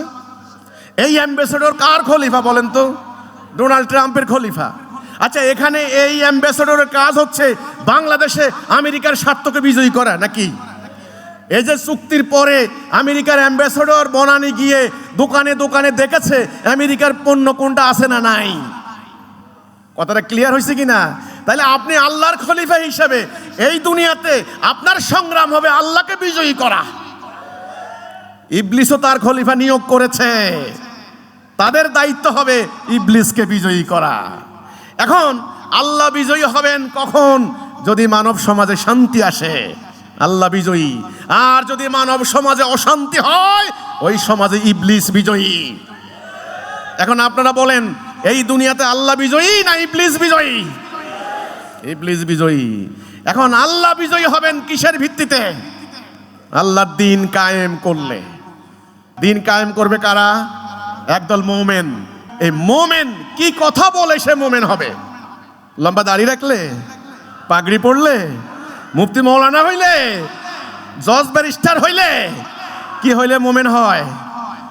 এই যে কোরআন সূরা হুজরাতের 15 নম্বর আয়াত। মোমেন কারা? যারা 1 নম্বর আল্লাহ রাসূলের প্রতি ঈমান আনে, লা ইলাহা ইল্লাল্লাহ মুহাম্মাদুর রাসূলুল্লাহ সুম্মা লাম ইয়ারতাবু, আর কোনো সন্দেহ করে না, জান মাল দিয়ে আল্লাহর রাস্তা জিহাদ করে। তাইলে মোমেন হইতে হইলে কয়টা শর্ত? ঈমান আর জিহাদ, এই দুটা নিয়েই মোমেন। আচ্ছা বলেন তো, জিহাদ করবে কেন? দিন কায়েম করার জন্য। নবী জিহাদ করছেন, আপনি নবীর উম্মত, দাড়ি রেখে কি উম্মত হয়ে যাবেন? জিহাদ করবেন না? জিহাদ করতে কি ভয় লাগে? ভাই ভয় লাগলে আইসেন না ভাই, আপনি কিন্তু বাঁচতে পারবেন না। মনে রাখেন, আপনার মৃত্যু হবে। আপনি হয় অসুখে মরেন, নাহলে বুড়ো হয়ে মরেন। অক্সিজেন দিয়ে কয়দিন বাঁচায় রাখবো আপনারে? ওরা দুর্ঘটনায় মরেন, পানিতে ডুবে মরেন, মরতে হবে আপনাকে। কাজে জেহাদের কথা শুনলে ভয় পাইয়েন না। হাদিসে আছে, মুনাফেক যার ভিতরে জেহাদের কোনো আকাঙ্ক্ষাও নাই, তামান্নাও নাই, তার মৃত্যু হবে মুনাফেকের মৃত্যু। নবী জেহাদ করেছেন, সাহাবীরা জেহাদ করেছেন, আপনি জেহাদ করবেন না? কিসের উম্মত হবেন আপনি? ওরা জেহাদ না করে বলছে আত্মার বিরুদ্ধে জেহাদ বড় জেহাদ, একটা জাল হাদিস আবিষ্কার করে ফেলাইছে। এই করে তো মুসলমান ধ্বংস হয়েছে মিয়া। 240 কোটি নয় মাইর খায় নাকি? এখন বলেন জেহাদ কি করবেন? জেহাদ মানে আপ্রাণ প্রচেষ্টা। আমি আপনাকে এটা বলি নাই যে দাও মানে চাপাটি একটা নিয়ে মানুষের ঘাড়ের মধ্যে কোপানো শুরু করেন, এটা বলি নাই। জেহাদ মানে আল্লাহর দিন প্রতিষ্ঠার আপ্রাণ চেষ্টা। আপনার জান আপনার মাল, আপনার জান আপনার মাল, টাকা আপনি খরচ করবেন, জান আপনি দিবেন আল্লাহকে বিজয়ী করার জন্য। কারণ আপনি মোমেন, আপনি খলিফা, আপনি ঈমান আনছেন আল্লাহর উপরে, এটা আপনার দায়িত্ব। হিজবুত তাওহীদ আন্দোলন দাঁড়িয়েছে আল্লাহর এই জমিনে জিহাদের মাধ্যমে আল্লাহর দেওয়া দ্বীনুল হক কায়েম করে ন্যায় বিচার সুবিচার প্রতিষ্ঠা করার জন্য। আচ্ছা, জিহাদ করার জন্য একটা কর্মসূচি লাগবে। কি লাগবে? সেটাও আল্লাহ রাসূলকে দিয়েছেন। এই কর্মসূচি হিজবুত তাওহীদের কর্মসূচি। আলহামদুলিল্লাহ, আমাদের মহামান্য ইমামুজ্জামান আমাদের আন্দোলন পরিচালনার ক্ষেত্রে নিজের মস্তিষ্ক প্রসূত কোনো কর্মসূচি গ্রহণ করেন নাই।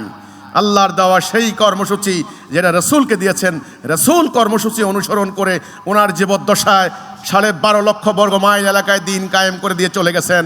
রাসূল চলে যাওয়ার পর বাকি অর্ধ দুনিয়ায় সাহাবায়ে কেরাম দিন কায়েম করেছেন। সেই কর্মসূচি আজকে হিজবুত তাওহীদের কর্মসূচি। এক পবিত্র কর্মসূচি, এটা মানুষের তৈরি করা নয়, এটা আল্লাহর দেওয়া। কাজেই 1 নম্বরে ঐক্য। 1 নম্বরে কি? ঐক্যবদ্ধ, ইস্পাতের মতো লোহার মতো ঐক্য। 2 নম্বরে ডিসিপ্লিন। 3 নম্বরে আনুগত্য। 4 নম্বরে হিজরত। 5 নম্বরে জিহাদ। এই 5টা শর্ত 1 নম্বরে ঐক্যবদ্ধ হতে হবে। আপনি আমার বক্তব্য শুনে চলে গেলেন, কোনো লাভ হবে না। কোনো চায়ের আনার লাভ নাই, আমি কোনো নির্বাচনে দাঁড়াবো না, ভোটের দিন আমাকে একটা সিল মেরে দিয়ে আসবেন। No no no no no no no no, আপনার জান মাল দিয়ে জিহাদ করে দিন কায়েম করতে হবে, আপনাকে লাগবে আমার ময়দানে। সুতরাং আপনি ঐক্যবদ্ধ হইতে হবে আমার সাথে, ভাই ভাই। ওই আপনাকে ছেড়ে আমি পালাবো না, আমাকে ছেড়ে আপনি পালাবেন না। পালাইলে কিন্তু গজব, আপনি না খেয়ে মারা যাচ্ছেন, আমি একেবারে মুরগির রান খাচ্ছি, আমার ইমানের দাবি হবে মিথ্যা। নো, আপনি চিকিৎসা করাতে পারছেন না, অসুখে মারা যাচ্ছেন, আমি যাই সিঙ্গাপুর মাউন্ট এলিজাবেথে চিকিৎসা করছি, আমার ইমানের দাবি হবে ভুয়া। এই জন্যে ঐক্য হইতে হবে, লোহার মতো ঐক্য, ভাই ভাই, মুখে ভাই না, কাজে ভাই। এটা আল্লাহ দেখবেন এরা আসলে ভাই হয়েছে কিনা। 2 নম্বরে ডিসিপ্লিন, 3 নম্বরে আনুগত্য। কার আনুগত্য? আল্লাহ, এরপরে রসুল, তারপরে আমির।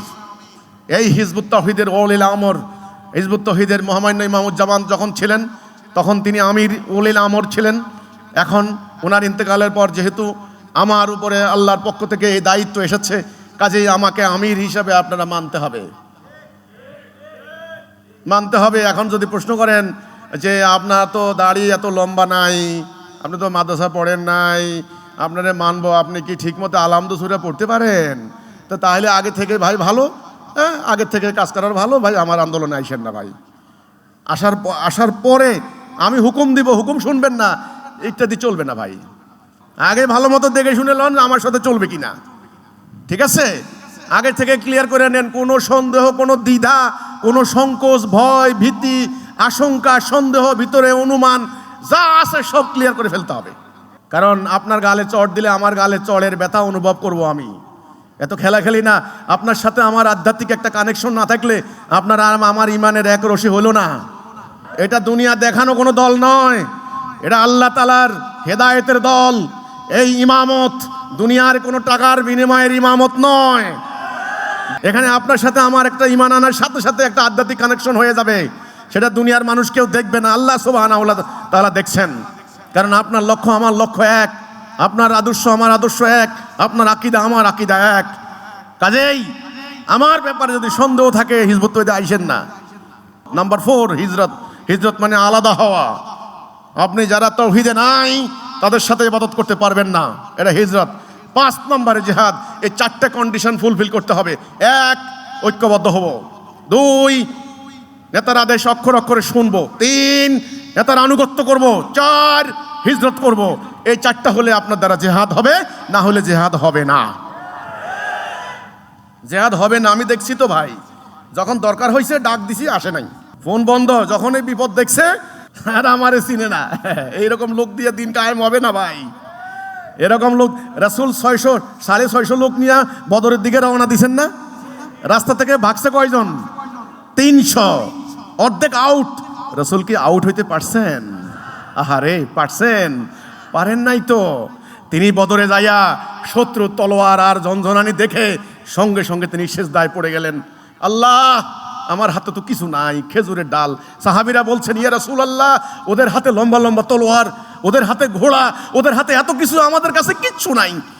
তখন ওই খেজুরের ডাল ধরাই দিয়েছেন রাসূলুল্লাহ। কেমন কথা এটা, হাস্যকর লাগে না? কিছু করার নাই, পিঠ দেখানোর কোনো সুযোগ নাই। যারা আল্লাহকে বিজয়ী করার জন্য নামে তাদের শক্তি একমাত্র আল্লাহ। তিনি সেজদা দিলেন, সেজদায় পড়ে থাকলেন। সেজদায় গিয়ে বলছেন, রব্বুল আলামিন, তোমার জন্য নেমেছি, দুনিয়ার কোনো স্বার্থ নাই। আল্লাহ, তুমি যদি আজকে বিজয়ী না করো, দ্বীনের কথা বলার জমিনে কেউ থাকবে না। তখন রাসূল এক মুষ্টি কঙ্কর নিক্ষেপ করলেন, শত্রু আঁধা হয়ে গেল। আল্লাহ বলেন, ওটা তুমি নিক্ষেপ করো নাই, ওটা তো আমি নিক্ষেপ করেছি। ওটা তোমার হাত ছিল না, ওটা আমার হাত। যারা ইবলিসের বিরুদ্ধে আল্লাহকে বিজয়ী করার জন্য নামে, তাদের হাত আল্লাহর হাত, তাদের মুখ আল্লাহর মুখ হয়ে যায়। সুতরাং 100% ঈমান যাদের ভিতরে আসবে না, তোমরা আমার সাথে আইসো না। মুসা আলাইহিস সালাম রওনা দিলেন, উনি জানতেন না আল্লাহ উনাকে পছন্দ করেছেন। পাহাড়ের নিকট গেলেন, তুর পাহাড়ের কাছে। তিনি ডাক দিলেন, হে মুসা। হতচকিত হয়ে গেলেন, কে ডাকে, কে ডাকে আমাকে? এই বিরান ভূমিতে কে ডাকে? তিনি বললেন, আমি তোমার রব, প্রভু আল্লাহ। আমার কাছে কি, আমার কাছে কি, আমি কি? বলছেন ফেরাউনের কাছে যাও। এ কথা শুনে মুসা আলাইহিস সালাম তো তিনি কম্পিত হয়ে গেলেন। ফেরাউন তো স্বৈরাচারী শাসক, উদ্ধত অহংকারী বিশাল সেনাবাহিনী, কিভাবে হবে? আলোচনা শুরু হলো। তখন আল্লাহ রাব্বুল আলামিন মুসা আলাইহিস সালামকে বললেন, মুসা ভয় পাচ্ছ কেন? তুমি যখন ছোট, তোমার মাকে আমি নির্দেশ দিয়েছি দরিয়াতে নিক্ষেপ করো, তোমাকে তখন কে বাঁচিয়েছে? আমি। তুমি এই সময় আসবে আমার কাছে, আমি জানতাম। আমি তোমাকে আমার নিজের কাজের জন্য তৈরি করে নিয়েছি। মুসা আলাইহিস সালামের ভয় তো যায় না। বললেন তোমার হাতে কি? বলছে লাঠি। এটা দিয়ে কি করো? কিচ্ছু না, একটা লাঠি। বলছে মানে আমি ভর দিয়ে হাঁটি আর পাতা, এই ছাগলকে খাওয়ানোর জন্য এই যে পাতা, লতা পাতা পাড়ি, নিক্ষেপ করো। বিশাল অজগর হয়ে গেল, আয়াতুল কুবরা। এই লাঠির সামনে কি ফেরাউন টিকতে পেরেছে? এটা মুসার লাঠি তো না, এটার আল্লাহর নিদর্শন হয়ে গেছে। কাজেই হিজবুত তাওহীদকে ছোট মনে করতে পারেন, হিজবুত তাওহীদের সদস্যদেরকে দুর্বল মনে করতে পারেন, অভাবী, দরিদ্র, অসহায়, কৃষক, শ্রমিক জনতা মনে করতে পারেন। এদের মোকাবেলা করার জন্য লক্ষ লক্ষ ধর্ম ব্যবসায়ী, সাপের বংশধর আজকে কিলবিল করছে। পারবে না। এই দল আল্লাহর দল, এ বাহিনী আল্লাহর বাহিনী, এ বিজয় আল্লাহর বিজয়, এই দিন আল্লাহর দিন, এই জিহাদ আল্লাহর জন্য জিহাদ। এরা মুমিন, আমাদের বিজয় অনিবার্য ইনশাআল্লাহ। ভাইরা আমার, আজকের মানব জাতি ভয়াবহ সংকটে পড়েছে। বাঁচাতে পারবে না জাতিসংঘ, বাঁচাতে পারবে না আমেরিকা, বাঁচাতে পারবে না কেউ, বাঁচবে না এরা। চোখের সামনে মিয়ানমার ধ্বংস করে দিয়েছে, আজকে মুসলমান উদ্বাস্তু। চোখের সামনে প্যালেস্টাইন ধ্বংস করে দিয়েছে, দখল করেছে, আজকে লক্ষ লক্ষ মুসলমান উদ্বাস্তু। ছোট্ট একটা বাংলাদেশ রংপুরকে আলাদা করে নিয়ে যাবে, সেন্ট মার্টিনস নিয়ে যাবে, পার্বত্য চট্টগ্রাম নিয়ে যাবে। আকাশে বাতাসে আলোচনা হচ্ছে, এই আলোচনা মিথ্যা নয়। তোমরা কোথায় যাবে? উদ্বাস্তু শিবিরে যাবে? ভিক্ষা করবে? তোমার ছোট্ট ছোট্ট মাসুম কন্যা শিশু ট্রাফিকিং এর শিকার হবে, তারা গোপনে নিয়ে যাবে আমেরিকায়। তোমাদের সহ্য হবে এগুলি? আমি সহ্য করতে পারবো না। কারণ আমার আল্লাহ আমাকে শিক্ষা দিয়েছেন, মোমেন বাসে বাঘের মতো একদিন, আর কাফের বাসে শিয়ালের মতো 1000 দিন। কারণ আমার কোরআন আমাকে শিক্ষা দিয়েছে, সবচাইতে বড় মৃত্যু হলো শাহাদাতের মৃত্যু। আল্লাহর জন্য জীবন দেওয়ার জন্য সাহাবীরা আল্লাহর কাছে দোয়া করতেন, আল্লাহর রণাঙ্গনে শহীদ হতে চাই। রাসূল বলেছেন, আমার উপরে নবুয়তের দায়িত্ব না থাকলে আমি শহীদ হতাম, আবার আমাকে জীবিত করতো মোট 4 বার। এই হচ্ছে আমার জীবন। আমি অসুখে বিসুখে মরতে চাই না, বুড়া হয়ে অক্সিজেন সিলিন্ডার দিয়ে মরতে চাই না। আল্লাহর রাস্তায় দিন প্রতিষ্ঠার জন্য রণাঙ্গনে শহীদ হতে চাই এবং জান্নাতের সর্বোচ্চ মাকাম হাসিল করতে চাই। এই পথ শাহাদাতের পথ, এই পথ জিহাদের পথ, এই পথ মুক্তির পথ, এই পথ দিন প্রতিষ্ঠার পথ, এই পথ নবী এবং সাহাবীদের পথ। আজকে হিজবুত তাওহীদ ছাড়া এই পথ কারো কাছে জানা নাই। আপনারা যারা এই দিন প্রতিষ্ঠার এই অভিযানে, শাহাদাতের এই দলে, মুমিনদের এই আন্দোলনে, তাওহীদের এই আন্দোলনে, জান্নাতের এই পথে যারা উঠতে চান, তাদেরকে আমি অভিনন্দন জানাই।